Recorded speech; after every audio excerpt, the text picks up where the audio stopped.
Welcome to రా sports. నేను మీ రమేష్ని. RCB మరి సిఎస్కే మధ్య జరిగే మ్యాచ్ అసలు ఈ ఐపీఎల్ చరిత్రలోనే మనం ఒక మంచి మ్యాచ్గా చెప్పుకోవచ్చు. వన్ ఆఫ్ ద మ్యాచ్ అని కూడా మనం గ్రేట్గా చెప్పుకోవడానికి వీలుంటుంది. ఎందుకనంటే రెండు టీంలు నువ్వా నేనా అన్నట్టు తలపడ్డాయి, పోరాడాయి. అసలు ఎంత ఫైట్ చేసుకున్నాయి అని అంటే ప్రతి బాల్ ఒక ఉత్కంఠభరితంగా సాగింది. అంటే ఆ ప్రతి బాల్లో మేము గెలవాలనే ఒక పట్టుదలతో రెండు టీంలు ఆడాయి. మీకు తెలుసు ధోనికి ఉన్న ఫాలోయింగ్, మీకు తెలుసు విరాట్ కోహ్లీకి ఫాలోయింగ్. ఈ రెండు టీములు ప్రత్యర్థుల రూపంలో ఒకసారి మ్యాచ్ ఆడితే ఎలా ఉంటుందో ఒకసారి ఊహించండి. స్టేడియం మొత్తం కిక్కిరిసిపోయి ఉంది. అటు సిఎస్కే ఫ్యాన్స్, ఇటు ఆర్సీబీ ఫ్యాన్స్. అసలు వీళ్ళు ఆడుతూ ఉంటే ప్రతి బాల్లో ఆ స్టేడియం అంతా మారుమరుగుపోయింది అన్నట్టు. అంటే సిఎస్కే బ్యాట్ చేసినప్పుడు ధోని గురించి, ఆర్సీబీ బ్యాట్ చేసినప్పుడు విరాట్ కోహ్లీ గురించి. అయితే ఇంత ఒత్తిడిలో కూడా రెండు టీమ్స్ అద్భుతమైన పర్ఫార్మెన్స్ చూపించినాయని చెప్పి అసలు వాళ్ళ పర్ఫార్మెన్స్ అసలు మనం అది మ్యాచ్ చూస్తే కానీ అర్థమవుతూ ఉంటుంది. అయితే రెండు మ్యాచ్లు నువ్వా నేనా అన్నట్టు ఎందుకు ఆడానంటే ప్రీవియస్ మ్యాచ్ల నుంచి తీసుకుంటూ వస్తే గెలుపు ఓటములుగా ఈ రెండు టీమ్స్ మంచిగా ఇలా పర్ఫామ్ చేసుకుంటూ వస్తే ప్లే ఆఫ్కు వెళ్ళాలనే ఒక దశలో ఉన్నప్పుడు మ్యాచ్ గెలిచే పరిస్థితి వచ్చింది. అంటే ఈ మ్యాచ్ గెలిస్తే కానీ మేము ప్లే ఆఫ్లోకి వెళ్ళలేమని ఒక పిన్ అప్ పాయింట్కి వచ్చిన తర్వాత రెండు టీమ్స్ ఎంతలా ఆడాయని అంటే అసలు మనం ప్రతి బాల్ని చూసి ప్రతి ప్రేక్షకుడు ఎంజాయ్ చేసి ఉంటాడు.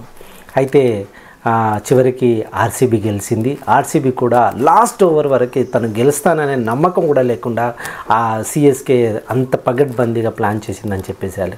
అయితే ఫస్ట్ లాస్ట్ ఓవర్ వచ్చేసరికి సిఎస్కే గెలుస్తుందని చాలామంది అనుకున్నారు. ఎందుకనంటే లాస్ట్ ఓవర్లో 17 రన్స్ కొట్టాలి. కేవలం 17 రన్స్కి ధోని బ్యాట్స్మెన్ క్రీజ్ పైన వికెట్ ఎండ్లో ఉన్నాడు. మీరు ఊహించండి, ధోని ఈజీగా కొట్టేస్తాడని ప్రతి ఒక్క క్రీడాకారుడు అనుకుంటాడు. ఎందుకంటే లాస్ట్ ఓవర్ ధోని ఒక మంచి ఫినిషియర్. తను బాల్ లాస్ట్ ఓవర్కి వచ్చాడు టీం గెలవాలి అని అంటే ఎలాంటి పర్ఫార్మెన్స్ తోటి ఆ షాట్స్ కొడతాడో ప్రతి క్రీడాకారుడు ఊహించుకొని ఉంటాడు.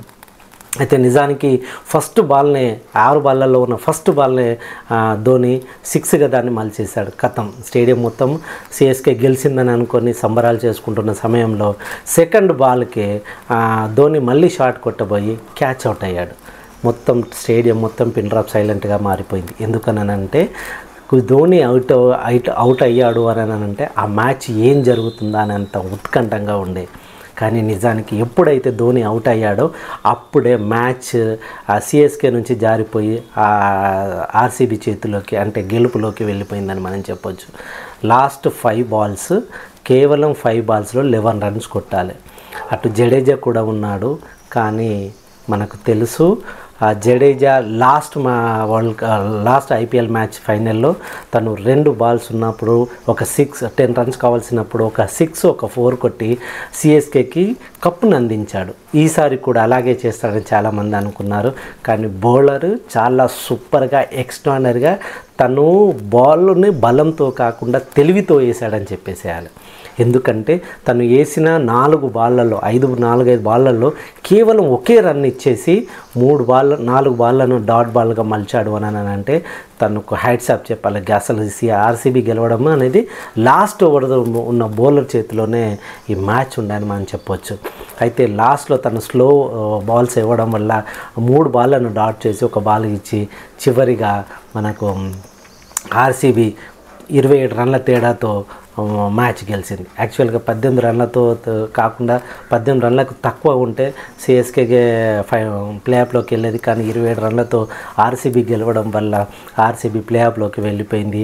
మీరు చూడొచ్చు ఈ మ్యాచ్ అసలు ఎంత సూపర్గా జరిగిందని అంటే చాలా చాలా చాలా రెండు మ్యాచ్లకు మనకు ఇది ఎలా ఉంది అని అంటే ఈ మ్యాచ్ మనం కొట్టేస్తే కప్పు కొట్టినంత ఉత్కంఠంలో ఆడారని చెప్పేసేయాలి. అయితే సిఎస్కే కూడా తక్కువ ఏం ఆడలేదు. సిఎస్కే చివరి ఓవర్ వరకు ప్రయత్నించింది. యాక్చువల్గా ఈ మ్యాచ్ సిఎస్కేదే ఉండే. ఫస్ట్లో రుతురాజ్ గైక్వాడ్ అవుట్ అయిన తర్వాత ఫస్ట్ బాల్కే నెక్స్ట్ తర్వాత వచ్చిన వాళ్ళందరూ మంచిగానే ఆడినా కానీ పరుగులు చేయలేకపోయారు. ఆ రన్ రేట్ని బ్యాలెన్స్ చేయలేకపోయారు. ఒకే ఒక్కడు రచిన్ రవీంద్ర తను సూపర్గా ఆడాడని చెప్పేసేయాలి. కానీ అనుకోని పరిస్థితుల్లో దూబే వల్ల ఒక రన్అట్ అవడం వల్ల దూబే సరైన బ్యాటింగ్ ఈ లాస్ట్ మ్యాచ్లో చేయకపోవడం ఆర్సీబీ ప్లేఆఫ్కు చేరుకుంది. ఆర్సీబీ ప్లేఆఫ్కు చేరుకుందని అంటే ఆర్సీబీ యొక్క ప్రేక్షకులకు ఆనందాలు లేవు. ఎందుకనంటే ఆర్సీబీ ఈసారి కప్పు కొట్టాలన్న ఒకే ఒక ధ్యేయంతో సూపర్గా ఆడిందని చెప్పేసి అలా ఈ మ్యాచ్లో విరాట్ కోహ్లీ అద్భుతంగా ఆడారు, డూప్లెస్ కూడా సూపర్గా ఆడాడు. ప్రతి ఒక్కరు టీమ్ గేమ్. అసలు మనం ప్రతిసారి చెప్పుకుంటాము క్రికెట్ అంటే ఇండివిజువల్ గేమ్ కాదు, టీమ్ గేమ్ అని. బౌలింగ్, ఫీల్డింగ్ అండ్ బ్యాటింగ్ ఈ 3 విభాగాలలో ప్రతి ఒక్కరు కష్టపడి ప్రతి ఒక్కరు సమన్వయంతో ఆడితేనే టీం గెలుస్తుంది. అంతేగాని విరాట్ కోహ్లీ ఒక్కడ ఆడగానే లేకపోతే డూప్లెస్ ఒక్కడు లేకపోతే ఎవరో ఒక్క వ్యక్తి 4 వికెట్లు తీయగానే గెలుస్తారనుకునేది చాలా తప్పు. ఎప్పుడు కానీ టీమ్ గేమ్స్, క్రికెట్ అనేది ఒక టీమ్ గేమ్ కాబట్టి మొత్తం అందరూ సంయుక్తంగా అందరూ ఈక్వల్గా ఆడి అందరూ అన్ని డిపార్ట్మెంట్లో పర్ఫార్మెన్స్ చూపిస్తేనే గెలుపులు అనేది సాధ్యమవుతుంది. అంతేగాని గెలవడం అనేది అంత ఈజీ కాదు.